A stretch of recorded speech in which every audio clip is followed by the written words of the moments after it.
Bonjour à tous, j'espère que vous allez bien en cette période un peu particulière. Alors pour cette nouvelle vidéo, j'aimerais bien vous parler de facteurs extérieurs qui peuvent influencer la qualité de vos dessins. Parce que oui, savoir dessiner c'est une bonne chose, mais dessiner dans de bonnes conditions, c'est aussi important.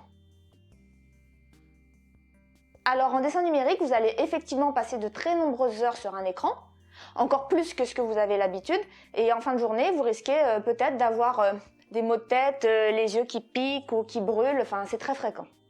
Ces gênes que vous ressentez sont peut-être l'occasion d'aller voir un ophtalmo pour faire le point sur votre vue. Il faut savoir qu'une légère hypermétropie non compensée peut provoquer ces symptômes, mais avec une paire de lunettes à votre vue, cela devrait régler le problème. Quand vous allez faire le choix des verres avec votre opticien, je vous conseille vraiment d'être franc et de lui dire que vous faites du dessin numérique et que donc vous passez énormément de temps sur un écran.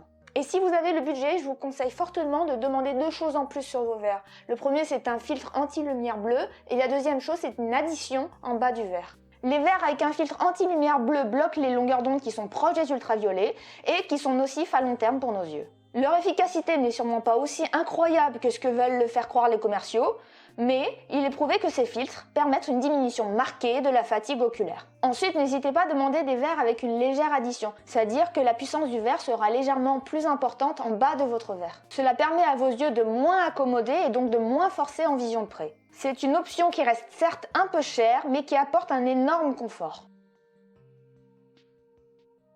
Je vous déconseille très fortement de passer trop d'heures à la suite sur un dessin. Prenez des pauses assez régulièrement et n'hésitez pas à sortir, à aller prendre l'air, à aller marcher, ça vous fera le plus grand bien. Si vous regardez cette vidéo pendant le confinement, ne prenez pas en compte ce que je viens de dire. Mais prenez quand même des pauses. Cela permet de prendre un peu de recul, car à trop se focaliser sur une tâche, on peut facilement saturer et ne plus avoir les idées très claires, et même louper des choses qui ne vont pas. Commencer le dessin numérique ne veut pas du tout dire faire une croix sur le dessin classique. Au contraire, je pense que les deux se complètent parfaitement.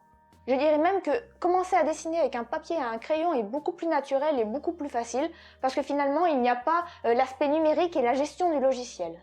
Le dessin sur une feuille restera toujours beaucoup plus naturel et demandera beaucoup moins d'efforts. Le dessin classique, c'est également la possibilité de pouvoir dessiner n'importe où en emmenant un petit carnet de croquis avec vous, alors ne vous en privez pas. Un peu de perfectionnisme n'a jamais fait de mal à personne, mais si comme moi, vous êtes maniaque, vous allez galérer. Sans s'en rendre compte, on s'épuise mentalement. On se fixe des exigences beaucoup trop hautes et on finit par passer des heures là où il n'y en a pas forcément besoin. Parfois même, on abandonne. Et je connais trop bien la chose, je vous le dis, il faut absolument éviter de rentrer dans ce cercle vicieux.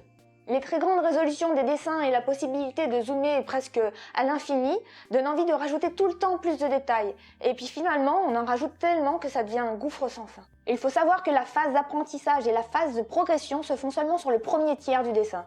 Le reste du temps, c'est-à-dire les 2 tiers suivants, on finalise et on rajoute des détails.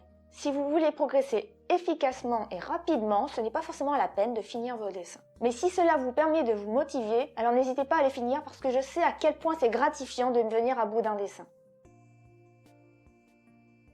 Ce premier conseil que je vais donner s'applique aux personnes qui ont une tablette sans affichage, c'est-à-dire qui regardent directement l'écran de leur ordinateur. Faites attention à avoir une tablette parfaitement alignée avec votre ordinateur. Explication. Imaginons que je dessine avec une tablette décalée par rapport à mon écran. Si je dessine une ligne droite avec mon stylet, j'aurai la mauvaise surprise de voir une ligne en diagonale apparaître sur l'écran.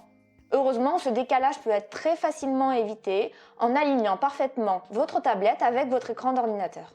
Par contre, si vous dessinez avec une tablette avec écran d'affichage, vous devez faire attention à un autre problème. Est-ce que vous avez remarqué que tous les professionnels travaillent avec un écran incliné ? Sachez que ce n'est pas qu'une question de confort et que cela peut avoir un réel impact sur vos dessins. Souvent, quand on débute, on dessine de cette façon, c'est-à-dire avec la tablette posée directement sur la table. On peut facilement voir que l'axe visuel du dessinateur n'est pas du tout aligné avec la normale à l'écran.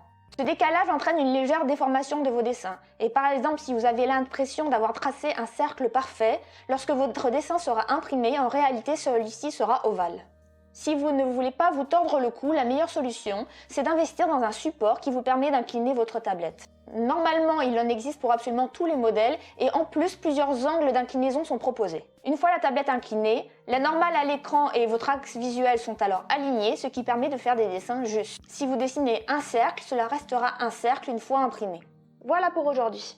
J'espère que cette vidéo vous aura intéressé et que vous aurez quand même appris des choses, même si je sais qu'elle s'adresse plutôt aux personnes qui débutent dans le milieu.